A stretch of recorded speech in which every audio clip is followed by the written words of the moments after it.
She was 34, recently divorced, sitting across from her therapist, and she said something that stopped the session cold. I thought leaving would make me feel free. Instead, I feel like I'm haunting my own life. That phrase, haunting my own life. And here's what makes this uncomfortable. She's not alone, not even close. There's a pattern that plays out after divorce, specifically for women who initiated the split. And almost nobody talks about it because it sounds like a judgment. It's not. It's a recognition of something that's happened psychologically, socially, and emotionally. And if you've been through this or you're watching someone go through it, what I'm about to break down might be the most important thing you hear this year. Because the pattern isn't random, it's predictable. And once you see it, you can't unsee it. Let me show you how this actually works. Right after the divorce finalizes, there's this window. Usually lasts about 3 to 6 months. And during this time, everything feels electric. She's posting more on social media, going out with friends she hadn't seen in years. Maybe she's lost some weight, changed her hair, got that apartment she always imagined having when she was younger. And to everyone watching, it looks like she made the right call. She looks happy, she looks free. She'll tell you she feels like she can finally breathe. But here's what most people miss. This isn't happiness. This is relief masquerading as happiness. And there's a massive psychological difference between the two. Relief is the absence of a negative state. Happiness is the presence of a positive one. They feel similar in the moment, but relief has an expiration date. It's like holding your breath underwater and finally coming up for air. That gasp feels incredible. But you're not swimming yet. You're just not drowning. During this window, she's riding the high of freedom from constraint, from arguments, from disappointment, from whatever dynamic made her feel trapped. But the brain can only sustain that relief response for so long before it starts asking a different question. The question isn't, what did I escape from? Anymore. It becomes, what did I escape to? And that transition, that shift from relief to searching, is where the second phase begins. This is where things start getting complicated in ways nobody prepared her for. Think about this for a second. When you've been married for any significant length of time, your identity becomes partially constructed around that relationship. Not completely, but partially. How you spend your weekends, who you spend holidays with, how you introduce yourself at parties, the future you imagined, the retirement plan, the shared memories that gave your past meaning. When the marriage ends, all of that scaffolding gets ripped away. And what's left is something most people aren't prepared for, a vacuum. Now let that sink in because this is where the pattern really starts to emerge. The human brain cannot tolerate an identity vacuum. It's not built for it. We are wired to know who we are, where we belong, and where we're going. When those three things become unclear, the brain goes into a kind of psychological emergency mode. It starts grasping for anything that feels like solid ground. And in that emergency mode, women specifically tend to do one of three things. The first is hypersocial compensation. Suddenly, she's out every weekend, dating apps, girls' trips, wine nights that turn into Wednesday traditions. It looks like thriving. It's actually searching for external validation to fill the internal void. The second is achievement overdrive. She throws herself into work, fitness, some new certification, learning a language, starting a business. Again, looks productive. It looks like growth, but it's often a form of running. If I'm busy enough, I don't have to feel the emptiness. If I'm accomplishing enough, I don't have to sit with the silence. The third is relationship recycling. This is where she jumps into a new relationship before she's processed the old one. And this almost always ends poorly because she's not choosing someone new based on who she actually is now. She's choosing someone who makes her feel the opposite of how her ex made her feel, which sounds logical until you realize that's still letting her ex dictate her choices. She's not free. She's reactive. The ghost of her marriage is still running the show. So, what do you do if you're in this phase? Here's the actual tactical advice nobody gives. You have to sit in the discomfort of not knowing who you are for a while, not distract from it, not medicate it with activity or attention or a new relationship. Sit in it. Tolerate the emptiness. Let it be uncomfortable, because the identity that forms on the other side of that discomfort will be yours, not a reaction to your marriage, not a rebellion against your ex. Yours. And that takes longer than anyone wants to admit. We're talking 12 to 18 months minimum of genuine self-examination before you can trust that the new version of you is actually you and not just a coping mechanism in disguise. But here's where it gets interesting. There's a social dimension to divorce that hits women differently than men, and it has nothing to do with fairness or who was right or wrong in the marriage. It has to do with how social architecture gets built during a relationship. Research consistently shows that women tend to maintain larger social networks during marriage, but many of those connections are couple-based.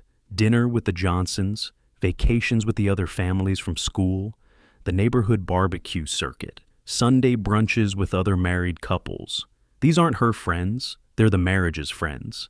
And when the marriage ends, those relationships get awkward fast. Some friends take sides, some just drift away because they don't know how to relate to her new single status. And some, honestly, see her divorce as a threat to their own marriage and keep distance for self-protection. They don't want whatever she has to be contagious. The result? Within a year of divorce, many women report that their social circle has shrunk by 40 to 60%, sometimes more. Now think about what that means. At the exact moment she's trying to figure out who she is, she's also losing the community that reflected her identity back to her. The people who knew her as part of a unit are disappearing, and the loneliness compounds in ways she never anticipated. Here's the thing, though. This isn't all bad. In fact, it can be a gift in disguise, but only if she sees it correctly. The friendships that survive divorce are the ones that were actually about her, not about her role as someone's wife. These are the relationships worth investing in. The ones that didn't flinch when things got messy. The ones that showed up without judgment. The ones that see her as a complete person, not as half of a couple. So, what do? You ruthlessly audit your relationships, not out of bitterness, out of clarity. You identify the 3 to 5 people who are actually in your corner, who showed up when it mattered, and you invest deeply in those connections. You stop chasing people who are already gone, and you let go of the fantasy that your old social life is coming back. It's not. But the one you build from here can be better, because it'll be based on who you actually are, not who you were as half of a couple. This is also the time to build new connections, but not frantically, intentionally. Finding communities based on your actual interests, your actual values, your actual personality. Not the version of you that existed to make the marriage work. Around the 18-month mark, sometimes sooner, sometimes later, something else happens. And this is the part that catches women completely off guard. The anger fades, the relief fades, the busyness fades, and what's left is a mirror. She starts seeing things she didn't see during the marriage. Her own patterns, her own contributions to the dysfunction, the ways she enabled behaviors she claimed to hate, the ways she withdrew instead of communicating, the ways she chose comfort over confrontation until resentment became the only language she spoke. This is brutal, and most people don't talk about it because it sounds like victim blaming. But here's what I need you to understand. Acknowledging your own patterns isn't the same as excusing his behavior. It's not about fault. It's about becoming someone who doesn't repeat the same dynamics with someone new. Let me show you what this looks like in practice. She might realize that she chose someone emotionally unavailable because emotional unavailability felt familiar from childhood. Her father was distant. So distant felt like love. She didn't know she was doing it at the time, but looking back, the pattern is obvious. Or she might see that she abandoned her own needs so thoroughly, so consistently, that she trained her partner not to consider them. She never asked for what she wanted. She hinted, she hoped, she resented, but she never actually asked, Or she might recognize that she stayed silent when she should have spoken and then punished him for not reading her mind, that she kept score secretly and expected him to know the tally. None of this excuses anything he did, but it does explain why she picked him, why she stayed, and most importantly, why she might pick the same type again if she doesn't do this work. The mirror phase is where real growth happens, but it only happens if she's willing to look. Most people avoid this phase entirely because it's painful. It's much easier to stay in blame. Blame is comfortable. The mirror is not. So, what do? You get honest with yourself, brutally honest, preferably with a therapist or coach who won't let you off the hook, someone who will push back when you slip into victimhood. You ask the hard questions. What was my part in this? What patterns do I keep repeating? What am I afraid to admit about myself? What did I know in my gut that I ignored? And you write it down. Not to shame yourself, to know yourself, because self-awareness is the only thing that breaks cycles. Without it, you're destined to repeat the same dynamics with a different face. Here's something nobody warns you about. Social media becomes psychological poison after divorce. She's rebuilding her life piece by piece. Learning to be alone, learning to co-parent if there are kids involved, learning to date again with all the awkwardness and disappointment that involves. And what's everyone else doing on Instagram? Getting engaged, having babies, celebrating anniversaries, going on couples' vacations, posting about how blessed they are. The algorithm doesn't care that she's healing. It just shows her what triggers engagement, and comparison triggers engagement like nothing else. So she starts measuring her life against highlight reels. And no matter how much progress she's made, she feels behind. Like everyone else figured out something she couldn't. Like there's a secret to making relationships work that she missed somehow. But here's what most people miss about the comparison trap. She's not actually comparing her life to other people's lives.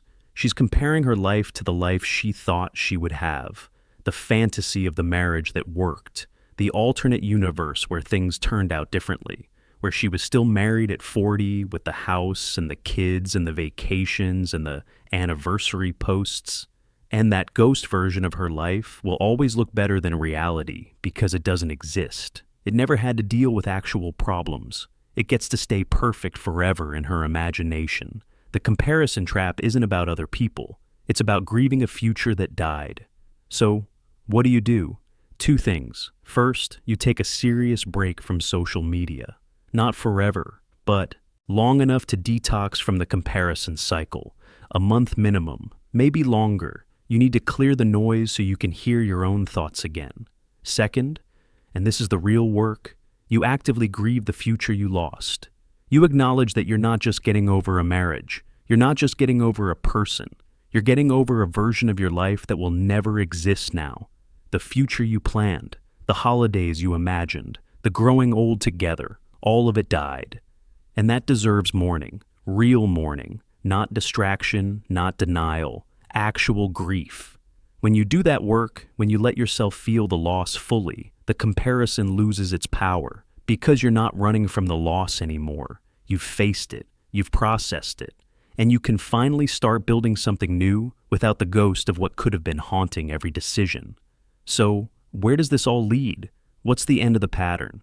Here's the truth. Women who do the work, who sit in this discomfort, who face the mirror, who grieve properly, who rebuild their identity from the inside out, they don't just recover from divorce.